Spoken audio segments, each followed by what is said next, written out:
Live है sir जी। एकदम सब चल रहा है। चलिए भाई, गुड मॉर्निंग, नमस्तुभ्यम। आप सब कैसे हो?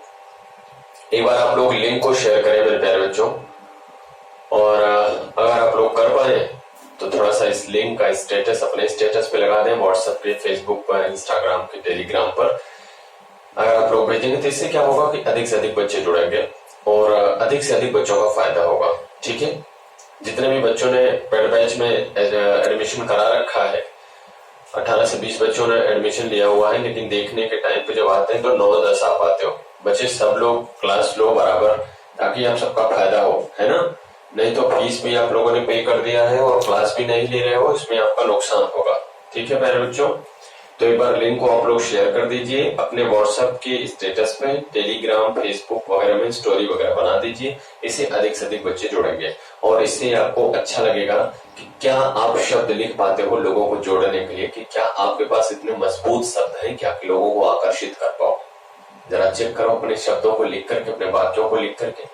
सभी बच्चे ये डेली किया करो। जैसे ही मैं लाइव आता हूँ 1-2 मिनट आपसे बातें करते रहता हूँ, तो 1 से 2 मिनट के दौरान आप लोग लिंक को तुरंत शेयर कर दिया करिए और हर ग्रुप में, सभी बच्चों के पास ग्रुप्स होते हैं, उन ग्रुप्स में भेजा करिए। और आज का टॉपिक जो है हमारा वो बहुत ही इंपॉर्टेंट टॉपिक है। अगर हिंदी पूछी जा रही है किसी भी परीक्षा में तो इससे प्रश्न ना आए ऐसा हो नहीं सकता, है ना। तो हमेशा इससे प्रश्न बनते रहते हैं। तो आइए आज हम लोग नया नया चीज सीखते हैं और यहाँ पर देखते हैं कि संधि कैसे होती है। एकदम आप नए तरीके से आज संधि सीखेंगे। संधि, ठीक है। संधि सर फ्रेम से बाहर तो नहीं है। संधि आज हम सबको सीखना है। तो संधि होती क्या है, सबसे पहले ये देखें।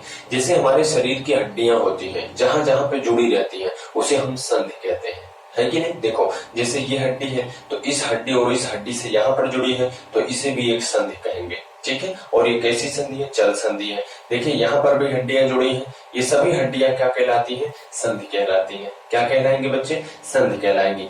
ऐसे ही जब हड्डियां जुड़ रही हैं तो हड्डियों की संधि कहते हैं। जब देश जुड़ते हैं तो देश के बीच में जब कोई संधि होती है तो उसे देश का संधि कहते हैं।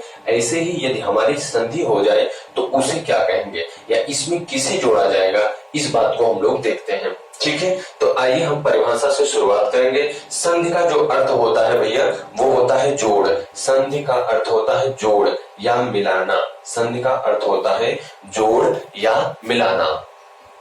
संधि का अर्थ है प्यारे बच्चों जोड़ या मिलाना, ठीक है। जोड़ या मिलाना, संधि का अर्थ है जोड़ या मिलाना।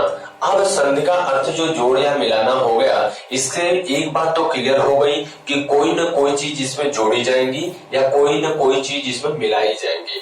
यही दो चीज हमको यहाँ से क्लियर रखना है।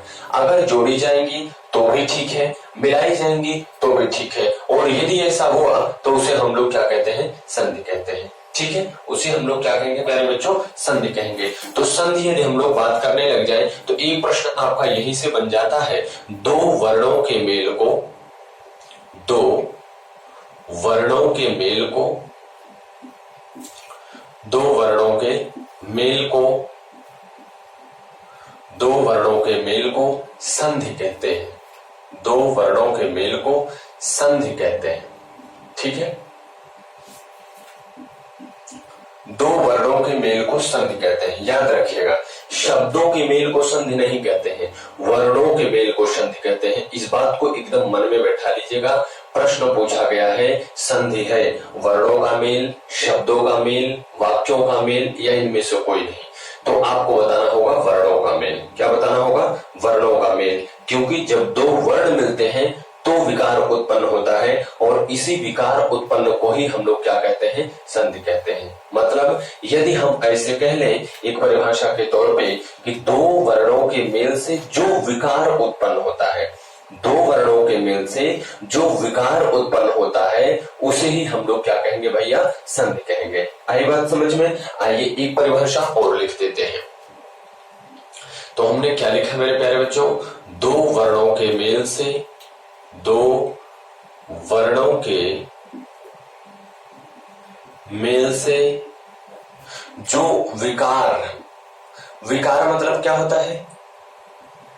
जो विकार अर्थात परिवर्तन, विकार मतलब परिवर्तन ना, यहां पर परिवर्तन से अर्थ रहेगा। जो विकार उत्पन्न होता है, जो विकार उत्पन्न होता है उसे संधि कहते हैं। उसे क्या कहेंगे भैया? उसे संधि कहते हैं। ठीक है बच्चे, तो बात समझ में आई। दो चीज हमने सीखा, वर्णों के मेल को संधि कहते हैं, ये बात तो बिल्कुल ठीक है, और वर्णों के मेल से जो परिवर्तन उत्पन्न हो जाए, जो परिवर्तन होता है या जो विकार उत्पन्न होता है उसे ही हम लोग क्या कहते हैं? संधि कहते हैं। ठीक है, थैंक यू भाई।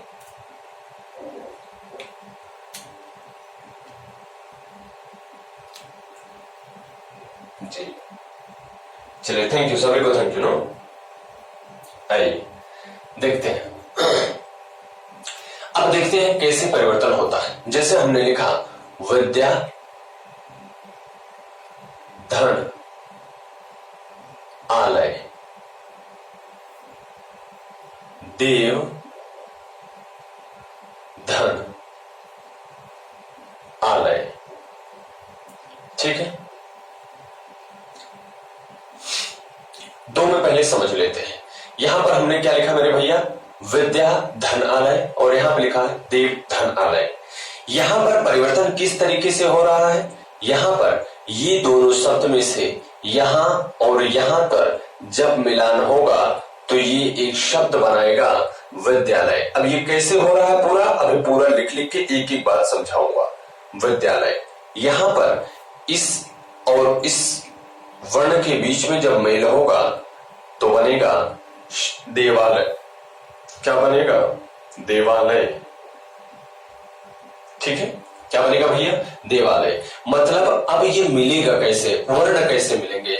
ये देखिए, कोई भी व इसके साथ मिलेगा तो वो आ बनाएगा, और वो आ यहाँ पर बना वा बना है, तो यहां से ये वर्ण टूट जाएगा। ये व प्लस ओ, इसमें से स्वर इसका अलग हो गया, और यहां से अगर देखें तो ये अकेला स्वर ही है, और ये जब दोनों मिलते हैं तो एक स्वर का निर्माण करेगा आ, और कोई भी स्वर किसी संधि में भाग नहीं लेता। कोई भी स्वर किसी संधि में भाग नहीं लेता, ये बात याद रखिएगा। जैसे कि आपका हाथ टूट जाए तो इसको मिलाने वाला कौन होगा? डॉक्टर। तो आप बताओ, क्या इस हाथ के साथ डॉक्टर लगा रहेगा क्या? आप कहोगे नहीं सर। रहेगा कौन? इसके अंदर की अस्थि मज्जा इसके साथ जुड़ी रहेगी, हड्डियां इसके साथ जुड़ी रहेंगी, लेकिन डॉक्टर वहां पर नहीं रहेगा। ऐसे ही ये दोनों यहाँ पर मेल होकर के ये चीज बनाए तो जरूर, लेकिन जो संध में भाग लेगा वो आ भाग नहीं लेगा। वो कौन भाग लेगा? आ की मात्रा भाग लेगा, एक खड़ी पाई। और जैसे ही हमने देखा तो ये बताइए, इसकी तो स्वर छिन गया था और इसका यदि स्वर छिन गया था, और अगर इसको हम इसकी मात्रा दे देंगे तो क्या मिलेगा? वाह। क्या मिलेगा भैया? वाह। और यही चीज यहां पर आके बनाया है वाह। देखो, दे में हमने कोई छेड़खानी नहीं की थी, वह आ के साथ मिलकर वाह बनाया, और लय में हमने कोई छेड़खानी नहीं की। तो इस प्रकार से जो ये वर्णों का मेल है, ये वर्ण मिले तो उत्पन्न क्या किए? एक विकार, एक परिवर्तन। कैसा परिवर्तन? ये वह अब न तो वह रह गया, और ये आ न तो आ रह गया। ये दोनों मिलकर क्या बना दिए? वाह बना दिए। और यही परिवर्तन ही कहलाता है संधि। यही परिवर्तन क्या कहलाता है? संधि कहलाती है। बोलो, इतनी बात सबको समझ में आई? तो एक चीज हमको बड़ा बढ़िया और समझ में आ गया, क्या कि दो भाग के जो शब्द होंगे तो पहले वाले भाग का अंतिम वर्ण और दूसरे वाले भाग का पहला वर्ण, ठीक है, यही दोनों मिलकर के क्या बनाएंगे? संधि बनाएंगे। बात समझ में आई? तो मैं यहां पर एक पॉइंट और लिखता हूं। सर यहां नीचे पूरा दिख रहा है? अच्छा, एक पॉइंट में और लिखता हूं कि संधि दोनों शब्दों में, दोनों शब्दों में से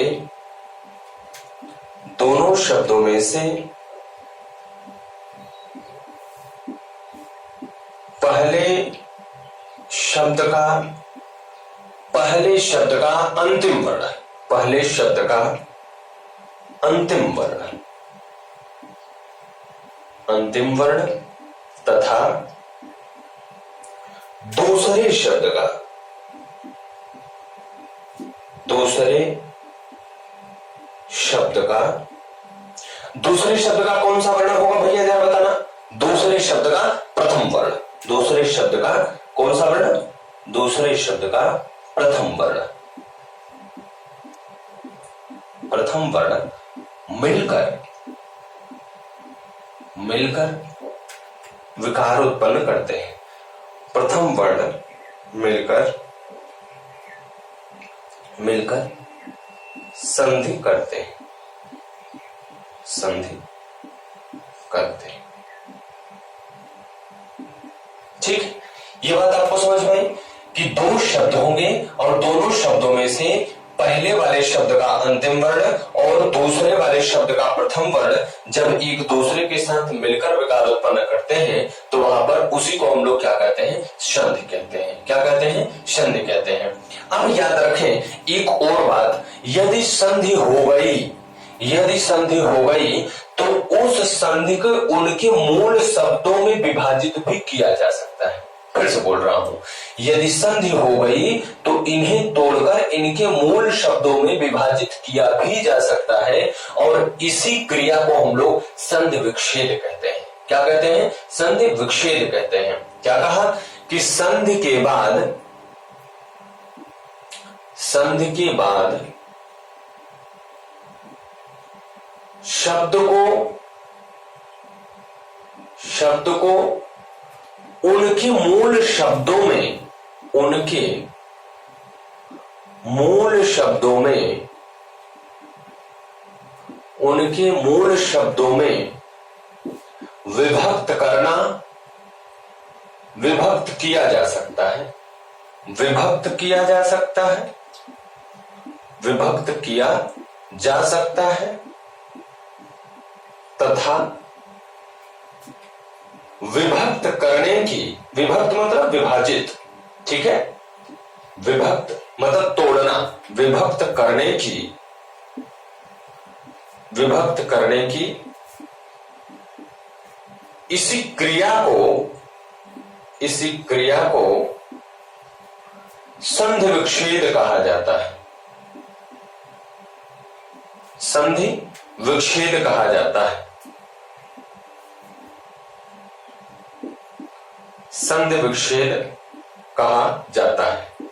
अब यहीं से एक प्रश्न आपका और बन गया कि प्रश्न पूछता है, परीक्षाओं में बहुत बार पूछा गया है कि क्या प्रश्न है, जरा हम देख लेते हैं। संधि के संबंध में,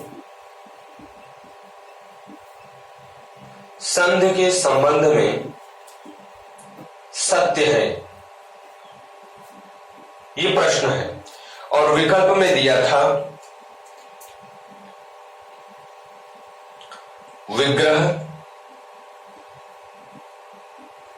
बी विच्छेद,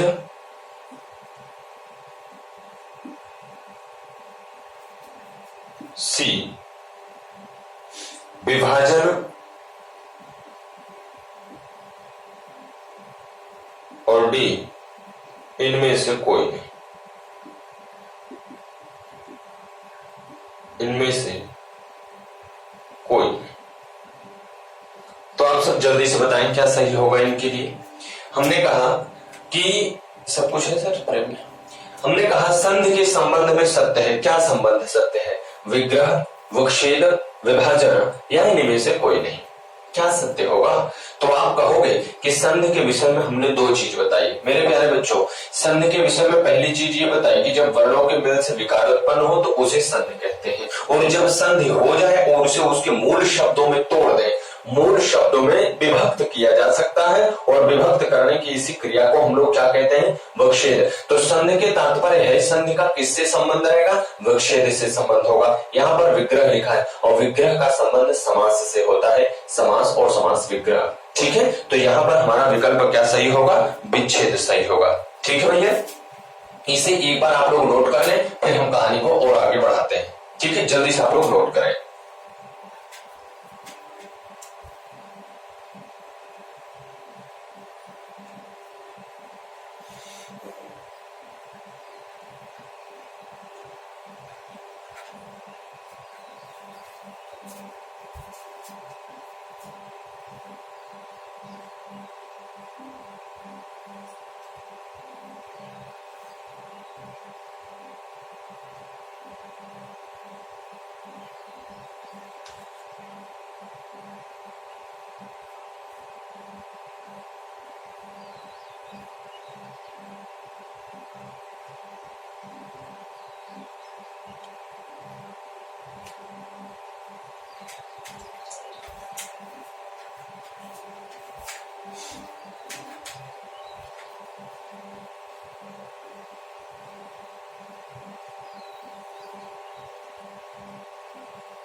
हो गया भैया? चलो बच्चों, इधर से हम मिटा रहे हैं, जो लोग नहीं लिखे हैं वो लिखते रहे।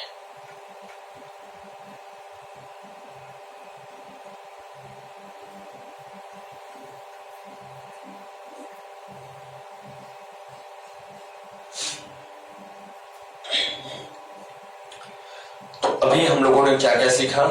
संधि सीखा, उसकी परिभाषा क्या होगी ये सीख लिया।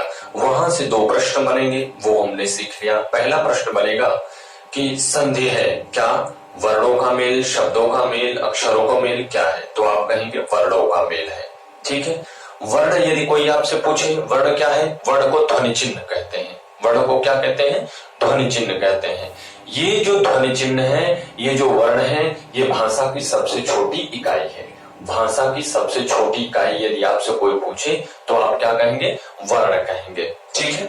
ये बातें हमने सीखा, और अब जो सीख रहे हैं वो ये सीख रहे हैं, वर्णों को तो हमने पढ़ लिया कि वर्ण कितने होते हैं, कौन सा अंतस्थ व्यंजन है, सब चीजें ये सब तो हमने पढ़ लिया।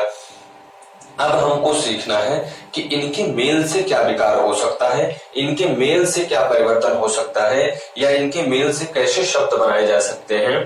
तो उसके बारे में अब हम लोग यहाँ पर स्टडी करेंगे, लर्न करेंगे। ठीक है। तो याद रखें, ये जो भी चीजें मैं आगे आगे बताते चलता हूँ पीछे से, उसे आप लोग स्मरण रखा करिए। फिर दूसरी बात हमने बताई, संधि तो जान गए, वर्णों के मेल से विकार उत्पन्न होगा तो उसे हम संधि कहेंगे। अब अगला बात आता है कि संधि का विच्छेद क्या है।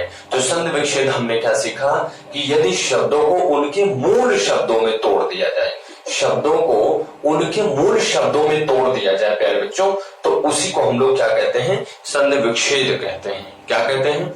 तो यहां से एक प्रश्न बन के तैयार हुआ कि संधि के विषय में क्या संबंध है, क्या सही है, क्या सत्य है।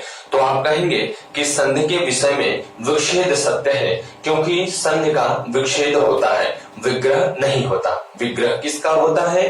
तो आप कहेंगे विग्रह सर समास में होता है। ठीक है। तो यदि इन चीजों के बारे में इतनी जानकारी आपकी हो गई, तो अब बात आती है कि हमारे संधि के प्रकार को पढ़ना। संधि के प्रकार को पढ़ना। तो संधि के कितने प्रकार होते हैं बच्चों? आप सब कमेंट करके हमको बताइए, संधि के कितने प्रकार होते हैं? तो आप लोग कहेंगे सर संधि के 3 प्रकार होते हैं। संधि के कितने प्रकार होते हैं? 3 प्रकार होते हैं। देखते हैं बच्चे कौन कौन सी संधि है। देखिए, संधि के प्रकार।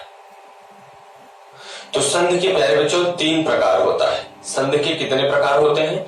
3 प्रकार होते हैं। कौन कौन होता है? पहला होता है हमारा स्वर संधि। पहला है स्वर संधि। दूसरा है व्यंजन संधि। दूसरा है व्यंजन संधि। तीसरा कौन सा है? तो तीसरा है विसर्ग संधि। तीसरा है विसर्ग संधि। ठीक है। तीसरा है विसर्ग संधि। ये 3 प्रकार के हमारे पास संधियां अवेलेबल हैं। कौन कौन संधि जरा बोल के बताना। पहला स्वर संधि, दूसरा व्यंजन संधि, तीसरा विसर्ग संधि। ठीक है मेरे भैया। तो ये तो 3 प्रकार की संधि हुई। अब ये 3 प्रकार की संधियां हमको कैसे पढ़ना है, याद रखें परीक्षाओं में अधिकांशतः प्रश्न स्वर संधि और व्यंजन संधि से आते हैं। विसर्ग से 9 के बराबर प्रश्न आता है, लेकिन सीखेंगे हम लोग सभी। ठीक है, थोड़ा टाइम लग सकता है क्योंकि मैं धीरे धीरे सिखाता हूं, तो आप लोग धैर्य बनाए रखिएगा, बहुत अच्छे से चीजें समझ पाएंगे। तो क्या कहा, स्वर संधि, व्यंजन संधि, विसर्ग संधि, ये 3 प्रकार की संधियां हैं। और इन 3 प्रकार की संधियों में यदि हम देखें तो अभी आपने कहा संधि क्या है, वर्णों के मेल से है। संधि क्या है, वर्णों का मेल। यदि हम यहाँ पर स्वर संधि की बात करें तो इसका मतलब ये स्वर में किसका मेल होगा, स्वर वर्णों का मेल होगा। किससे होगा, स्वर वर्णों से मेल होगा, उसे हम लोग स्वर संधि कहेंगे। फिर से एक बार मैं बोलता हूं कि स्वर संधि क्या होगी, इसमें स्वरों से संबंधित बातचीत होगी। और स्वरों से संबंधित क्या बातचीत होगी, तो स्वर वर्ण किससे मिले, स्वर वर्ण से मिले तो जो परिवर्तन उत्पन्न करें उसे हम लोग स्वर संधि कहेंगे। क्लियर हुई हमारी बात। आइए जरा इस चीज को लिख देते हैं। हमने क्या लिखा, स्वर वर्णों का, स्वर वर्णों का स्वर वर्णों से मेल, स्वर वर्णों का स्वर वर्णों से मेल, स्वर वर्णों का स्वर वर्णों से मेल स्वर संधि कहलाता है। स्वर संधि कहलाता है। ठीक है, क्या लिखा, स्वर वर्णों का स्वर वर्णों से मेल क्या कहलाएगा, स्वर संधि। ऐसे ही यदि मैं आपसे व्यंजन संधि पूछूं तो अब आप बता लोगे क्या, व्यंजन वर्णों का व्यंजन वर्णों से और व्यंजन वर्णों का स्वर वर्णों से, दोनों से मेल। स्वर से भी मिल सकता है, व्यंजन से भी मिल सकता है। कौन, व्यंजन संधि। ऐसे ही नीचे आते जाएंगे, लेवल बढ़ता जाएगा। स्वर संधि के ऊपर कोई संधि नहीं थी, इसलिए स्वर वर्ण से मिल रहे थे। व्यंजन संधि के ऊपर स्वर संधि लगी हुई है, तो आपको दोनों बताना पड़ेगा। क्या कहा कि व्यंजन वर्णों का, व्यंजन वर्णों का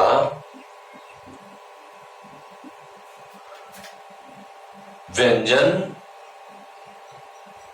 व्यंजन वर्णों का व्यंजन एवं व्यंजन अथवा स्वर वर्णों से मेल, स्वर वर्णों से मेल, स्वर वर्णों से मेल क्या कहलाएगा, व्यंजन संधि कहलाएगा। व्यंजन वर्णों का व्यंजन अथवा स्वर वर्णों से मेल क्या कहलाएगा भैया, व्यंजन संधि कहलाएगा। ऐसे ही तीसरी बात यहाँ पर हम देखें, विसर्ग संधि क्या है, विसर्ग संधि। फिर से कहो तो व्यंजन हमने स्वर में देखा, स्वर का स्वर से, व्यंजन में देखा व्यंजन का व्यंजन से, व्यंजन का स्वर से भी हो सकता है। ऐसे ही विसर्ग देखेंगे तो क्या आएगा भैया मेरे, विसर्ग वर्णों का, विसर्ग वर्णों का स्वर अथवा व्यंजन, स्वर व्यंजन, स्वर व्यंजन अथवा स्वर व्यंजन अथवा विसर्ग वर्णों से मेल, वर्णों से मेल क्या कहलाएगा, विसर्ग संधि कहलाएगा। ठीक है, तीनों बातें फिर से समझ लेते हैं। हमने कहा स्वर संधि क्या है, तो आप कहोगे स्वर संधि ये है कि स्वर वर्णों का स्वर वर्णों से यदि मिलान हो जाए तो जो विकार उत्पन्न होगा उसे स्वर संधि कहेंगे।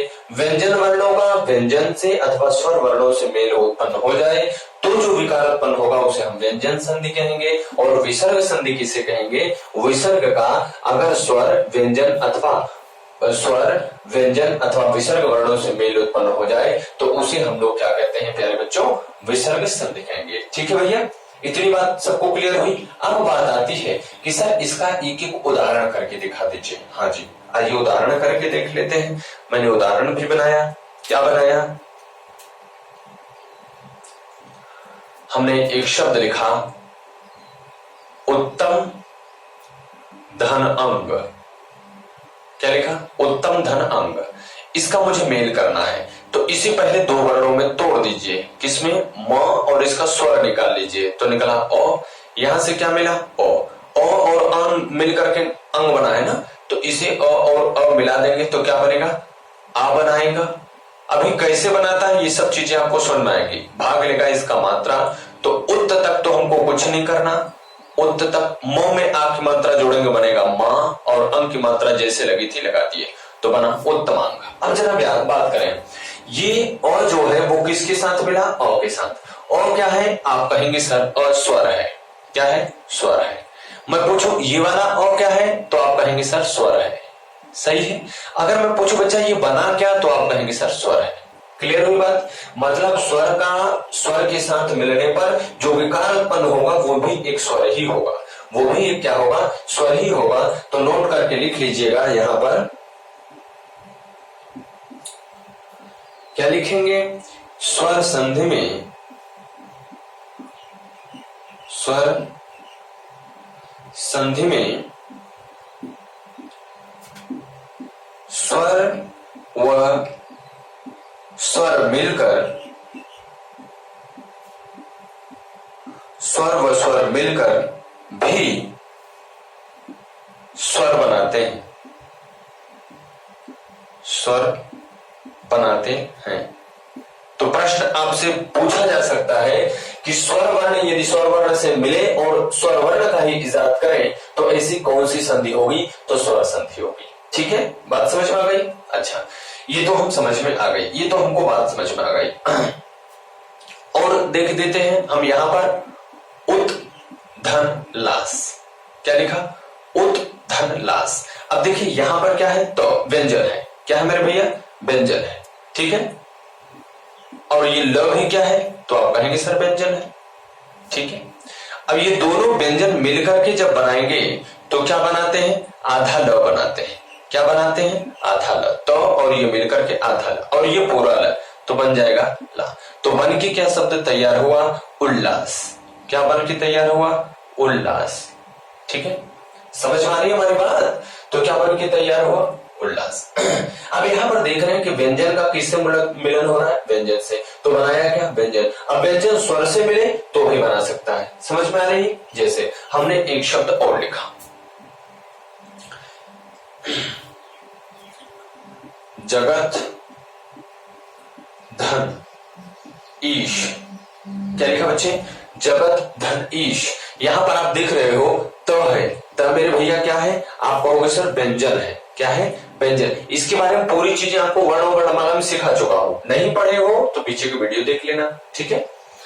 और यहां पर ईश, ये क्या है बेटा, ई एक क्या है, स्वर है, क्या है, स्वर है। अब ये जब ये व्यंजन और ये जब स्वर दोनों मिलेंगे तो बनाएगा जग, त बदल जाएगा द में, तो बनाया जगदीश। क्या बनाया मेरे भैया, जगदीश बनाया। इसका मतलब हमने ये देखा कि यदि कोई व्यंजन संधि है तो स्वर भी मिले तो भी सही है, व्यंजन भी मिले तो भी सही है। लेकिन यदि वो व्यंजन संधि है तो वो अक्सर क्या बनाएगा, व्यंजन बनाएगा। तो यदि कोई व्यंजन किसी स्वर के साथ या कोई व्यंजन किसी दूसरे व्यंजन के साथ मिले तो वो जो बनाता है वो भी क्या बनाता है, वो भी व्यंजन ही बनाएगा, वो भी क्या बनाएगा, व्यंजन ही बनाएगा। तो दूसरे नोट पॉइंट में हमने एक बात लिखी कि व्यंजन चाहे स्वर से मिले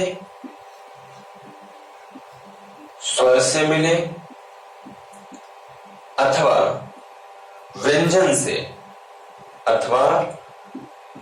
से वह बनाता व्यंजन ही है, वह बनाता व्यंजन ही है। बात समझ में आ रही है मेरे भैया। व्यंजन चाहे स्वर से मिले और चाहे वो व्यंजन से मिले, बनाएगा क्या, व्यंजन ही बनाएगा। आई बात समझ में, क्लियर हुआ क्या, व्यंजन ही बनाएगा वो। अब बात आती है कि सर विसर्ग संधि में हमको बता दीजिए, विसर्ग संधि कैसे होगा, है ना, विसर्ग संधि कैसे होगा। अभी आपका कमेंट देखते भाई। देखो विसर्ग संधि में हमने क्या लिखा बेटा, विसर्ग वर्ण जब स्वर व्यंजन अथवा विसर्ग किसी से मिलेगा तो वो कौन सा संधि बनाएगा, विसर्ग। आइए एक दो देख लेते हैं हम लोग, है ना। जैसे हमने यहां पर लिखा मन धन अनुकूल, मन धन अनुकूल, नि धन धन। ठीक है, याद रखें एक चीज, जैसे हमने यहां पर लिखा विसर्ग से मिले, तो विसर्ग से कोई भी वर्ण कभी नहीं मिलेगा, विसर्ग से कोई भी वर्ण कभी भी नहीं मिलेगा। कारण क्या है बताएं, दिख नहीं रहा कैसा फ्रेम में? कारण क्या है बच्चा? कारण ये है कि कभी भी किसी विसर्ग से कोई शब्द शुरू नहीं हो सकता, इसलिए मैं यहां पर कह सकता हूं कि जब कोई विसर्ग किसी स्वर अथवा व्यंजन से मिले तो वो ऐसा करेगा। ठीक है, कौन मिले? विसर्ग मिले। विसर्ग क्या है बेटा? यहां पर देखिए ये विसर्ग लगा है, आपको अनुस्वार और विसर्ग बताया था। तो जब ये विसर्ग जब ये स्वर से मिलेगा, जब ये वाला विसर्ग इस स्वर अ से, दिख रहा है ना भाई, सबको दिख रहा है? जब ये विसर्ग, कौन सा विसर्ग बेटा? ये वाला विसर्ग, जब ये इस अ नाम के स्वर से मिलेगा, अ नाम के स्वर से मिलेगा, तो ये दोनों मिल करके ओ बनाएंगे। क्या बनाएगा? ओ। और आप जानते हो ये भाग लेता नहीं है, तो मात्रा भाग लेगी, तो शब्द बन के तैयार होगा मनो। यहां से ये विसर्ग हटा, ये क्या लगा? ओ की मात्रा नुकूल, मनो नुकूल। ठीक है मेरे भैया, क्या बन के तैयार हुआ? मनोनुकूल। क्लियर हो गया? अब देखिए यहां पर भी ये आपको विसर्ग लग रहा है, तो यहां पर जो मेल हुआ वो ये विसर्ग मिला किससे बेटा? स्वर से। किससे मिला? स्वर से मिला। ठीक है, तो स्वर बनाया। अब देखिए यहां से क्या है, ये वाला विसर्ग जो है, ये वाला जो ये विसर्ग है, ये जो ये विसर्ग है वो किससे मिलेगा? ध से। और ध क्या है? आपको मैंने सिखाया है कि ध क्या है? एक व्यंजन है। ध क्या है? व्यंजन है। इसका मतलब ये विसर्ग किससे मिलने वाला है? व्यंजन से। और बनाएगा क्या? जरा देख लीजिएगा, एक व्यंजन तैयार करेगा, बनेगा निर्धन। क्या बनेगा? निर्धन। समझ में आ रही हमारी बात? क्या बनाया? निर्धन नाम का एक शब्द बना। इसका मतलब हमें ये देखने में आ रहा है कि अगर कभी कोई विसर्ग किसी दूसरे स्वर से मिले तो वो स्वर बनाता है, और अगर कोई विसर्ग किसी दूसरे व्यंजन से मिले तो वो क्या बनाता है? व्यंजन बनाता है। तो एक बात हमको और समझ में आ गई कि यदि कोई विसर्ग किसी स्वर से मिलेगा तो स्वर ही बनाएगा, और यदि कोई विसर्ग किसी व्यंजन से मिलेगा तो प्रायः वो क्या बनाएगा? व्यंजन ही बनाएगा। इतनी बात क्लियर हुई? तो मैं इस बात को भी नोट में यहां पर लिख दे रहा हूं। सर क्या ये बहुत नीचे हो जाएगा क्या? अच्छा, दिख रहा है पूरी चीजें? लाइट क्लियर है?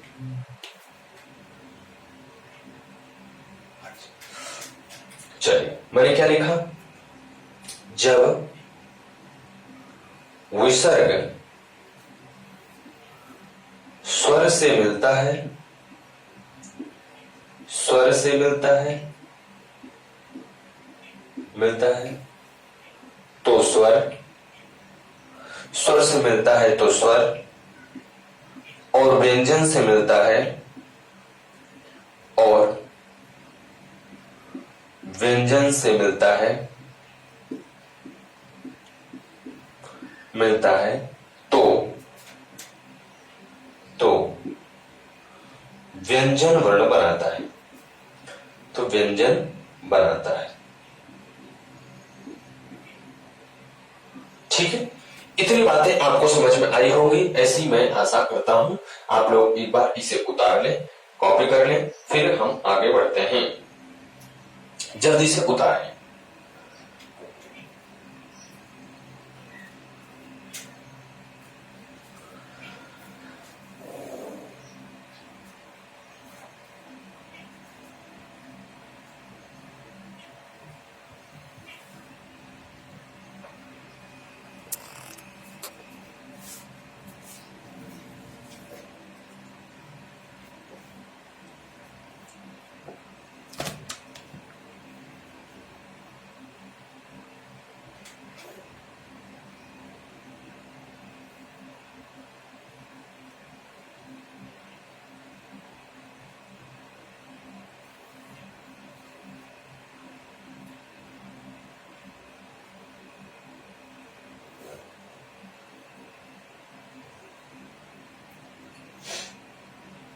हो गया दोस्तों? इसमें पानी लगा दीजिए भाई थोड़ा।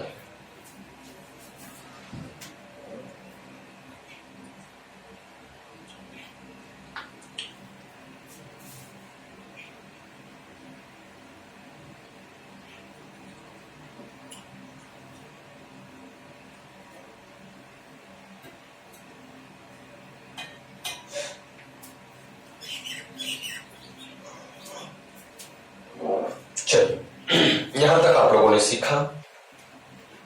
बहुत ही गहरी गहरी चीजें आपको बताऊंगा, चाहे जिस परीक्षा में आप बैठिए, कोई भी आपको परेशानी होने वाली बात नहीं है।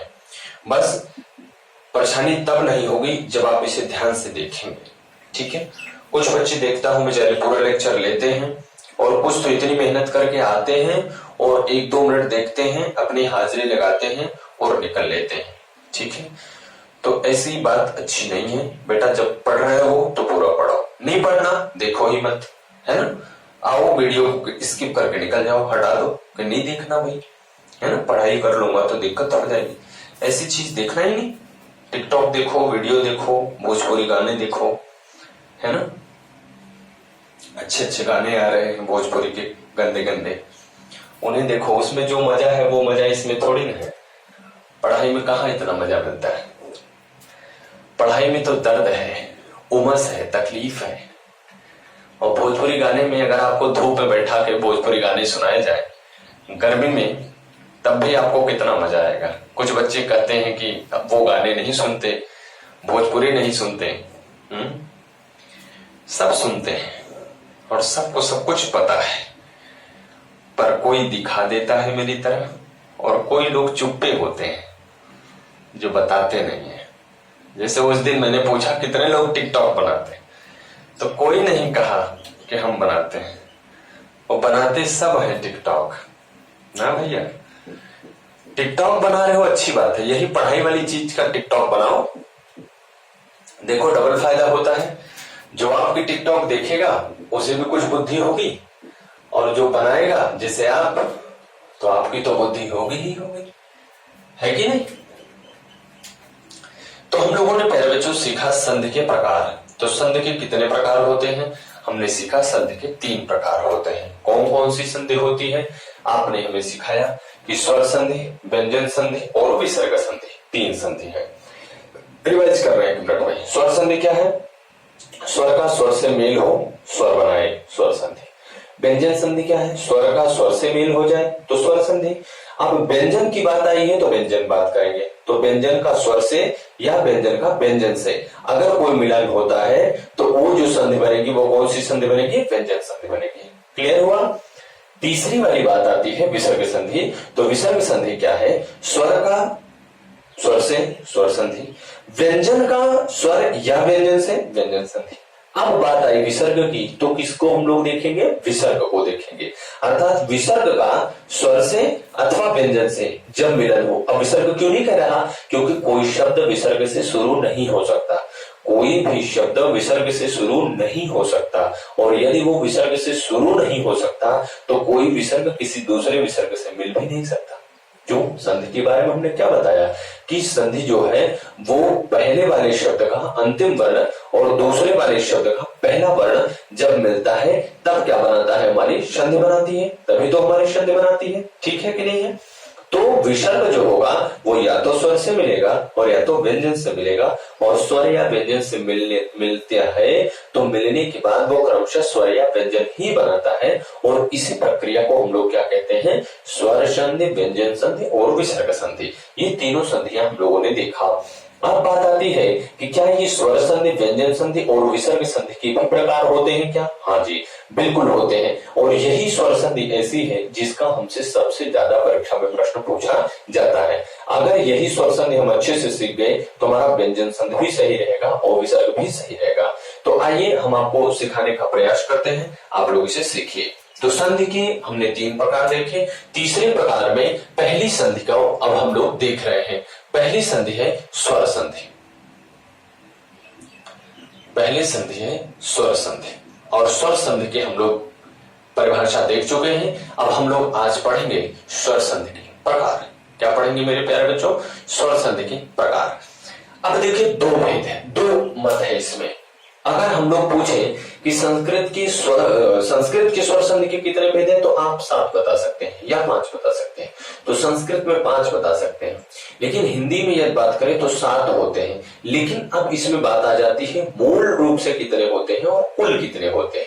तो मूल रूप से हिंदी में जो संधि है वो 5 है। अब सच बताऊं तो हिंदी में तो संधि की कोई आवश्यकता होती ही नहीं है, ठीक है। संधि तो होती किसमें है, संस्कृत की है। ये सभी चीजें होती किसकी है, संस्कृत की। लेकिन आपके में हिंदी में पूछा जाता है, इसलिए हम हिंदी में भी इस संधि को पढ़ते हैं। दूसरी बात आई कि यदि हम इस संधि को पढ़ लिए तो कौन सा स्वर हम विकल्प में लगाएंगे। तो यदि उसमें पूछे कुल कितनी संधियां होती है, स्वर संधि के कुल कितने प्रकार होते हैं, तो आप बताएंगे 7। स्वर संधि के कितने प्रकार होते हैं, तो आप बताएंगे 5। ठीक है, इतनी बात क्लियर हुई। आइए जरा इन चीजों को लिखते हैं। तो स्वर संधि के कुल कितने प्रकार हैं, 5 प्रकार हैं। कौन कौन से स्वर संधि के 5 प्रकार कौन कौन से हैं, आइए लिखें जरा। स्वर संधि के कितने प्रकार हैं, 5 प्रकार हैं। मूल रूप से 5 प्रकार। ठीक, मूल रूप से 5 प्रकार। कुल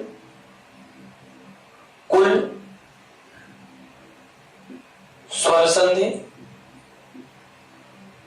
कुल स्वर संधि 7 प्रकार की। ठीक है, संस्कृत में 5 प्रकार बताएंगे। अब देखिए स्वर संधि के कितने प्रकार होते हैं। तो पहली संधि हमारी होगी दीर्घ संधि। पहली संधि है दीर्घ संधि।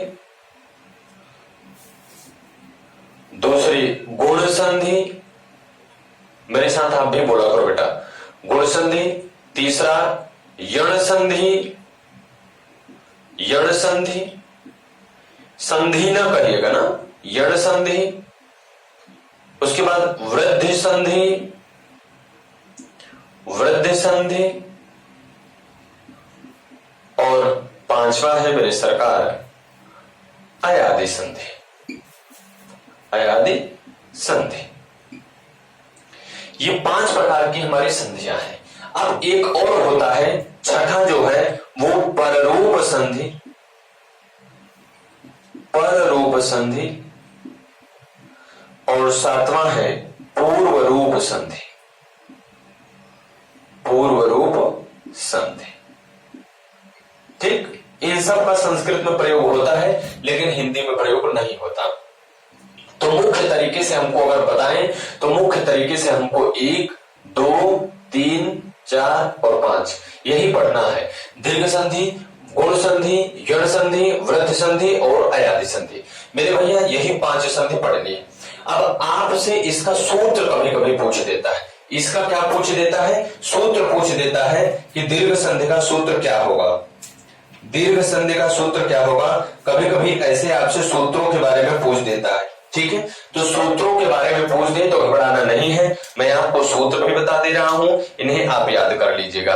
ठीक है, सूत्र भी बता दे रहा हूं, इन्हें आप याद कर लीजिए। इसका सूत्र है अकः सवर्णे दीर्घ, अकः सवर्णे दीर्घ। ठीक है, अब ये अकः क्या है, तो ये माहेश्वर सूत्र है। माहेश्वर सूत्र में आपको मिलेगा अ से लेकर के क तक के वर्ण, सवर्ण, सभी वर्ण अपने आप में मिलने के बाद दीर्घ दीर्घ हो जाते हैं, बड़े हो जाते हैं। जैसे अब आपको भी लिख देता हूं फिर बताता हूं। गुण संधि, आद गुण या आदिम गुण, आद गुण। ठीक है, इसे आदिम गुण भी कह देते हैं। यण संधि क्या है, इको यणचि, इको यणचि, इको यणचि न कहिएगा, इको यणचि। ठीक है, अगली संधि है वृद्धि, तो कहेंगे वृद्धिरेचि, वृद्धिरेचि। ठीक है बच्चा, वृद्धिरेचि। और इसका क्या है अयादि संधि का, तो एचो यवा यावः, एचो यवा यावः। ठीक है, एचो यवा यावः। अब देखिए ये अकः सवर्ण दीर्घ क्या है कि माहेश्वरी सूत्र है। पाणिनि जी ने माहेश्वर सूत्र की वर्णन किया, रचना की है। तो वहां से आप करेंगे तो उसमें ऐसे आपको मिलेंगे अ ई ओ ऋ, री री, अयोड़ री ऋक। ठीक है, ये ऐसे आपको सूत्र मिलेंगे, अयोड़ री ऋक एवं अयो चढ़ाया वरट जब, ऐसा आपको सूत्र मिलेगा। तो दीर्घ संधि क्या कहती है कि अ से लेकर के क तक के सभी वर्ण, अ से लेकर के क तक के, देखिए जो हलंत रहता है उसे छोड़ देते हैं, अ ये हलंत छोड़ दिया, री री को हलंत छोड़ दिया, ठीक है। तो मतलब अ ई ओ री, अब री इसलिए नहीं लेते क्योंकि ये संस्कृत में है, तो इसे भी हमने छोड़ दिया। तो अ ई ओ री अगर अपने आप से मिलेंगे तो दीर्घ हो जाएंगे। दीर्घ अब आपको सिखाया था, याद होगा क्या सिखाया था, जब अ और अ मिलेगा तो अपना क्या हो जाएगा, आ हो जाएगा। और आ का क्या नाम दिया लोगों ने, दीर्घ नाम दिया। बोलो बताया था कि नहीं, दीर्घ स्वर। ऐसे ही ई वाले से मिलेगा तो क्या बनाएगा, ई वाला ई वाले से मिलेगा तो दीर्घ बनाएगा, बड़ी ई बना देगा, सही है कि नहीं भैया, इसे भी दीर्घ बना देगा।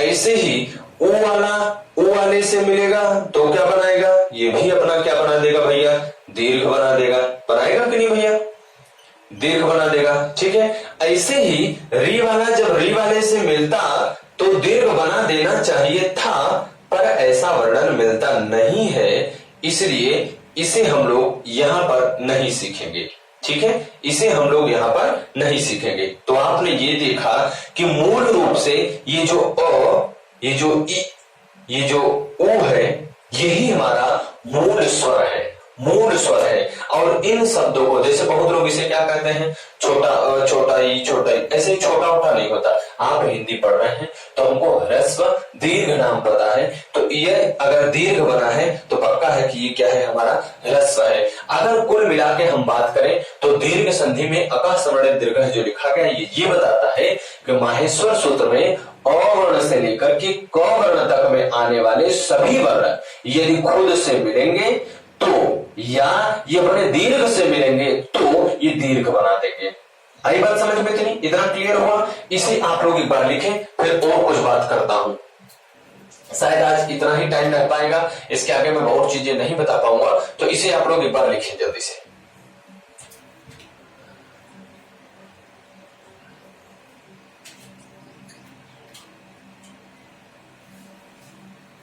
लिख लिया बच्चे,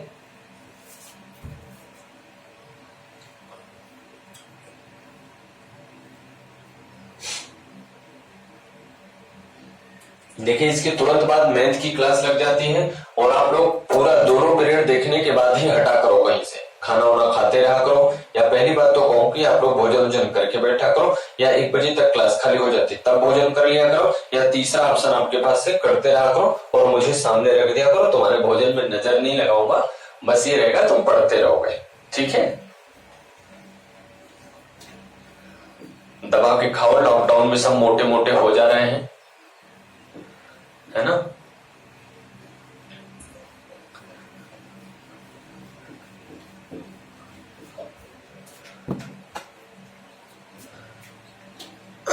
चलिए अब देखिए जो स्वर संधि है, अब हम लोग अगले दिन से जो हमारा लेक्चर होगा वो स्वर संधि पे होगा कि स्वर संधियों का कैसे संधि होती है और कैसे विच्छेद होता है, ठीक है। अभी आपको ये जानकारी मैंने दी। माहेश्वर सूत्र यदि आपको याद हो जाएगा तो बहुत उत्तम है, नहीं याद हो पाया तो भी बहुत बड़ी बात नहीं है, ठीक है। तो अगले दिन से हम लोग जो पढ़ेंगे वो पढ़ेंगे स्वर संधि। हेडिंग आप बना लीजिएगा, स्वर संधि। क्या बनाएंगे, स्वर संधि, स्वर संधि एवं संधि विच्छेद, एवं संधि विच्छेद।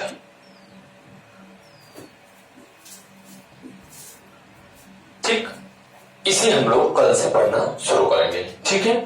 चलिए आप सबको क्लास अच्छा लगा तो एक बार सब लोग थम्स अप कर दीजिएगा, फिर मिलते हैं आपसे मैथ की क्लास में, ठीक है बच्चों। चलिए चलते हैं, आपको आइए मैथ की क्लास में मिलते हैं। Bye bye, take care.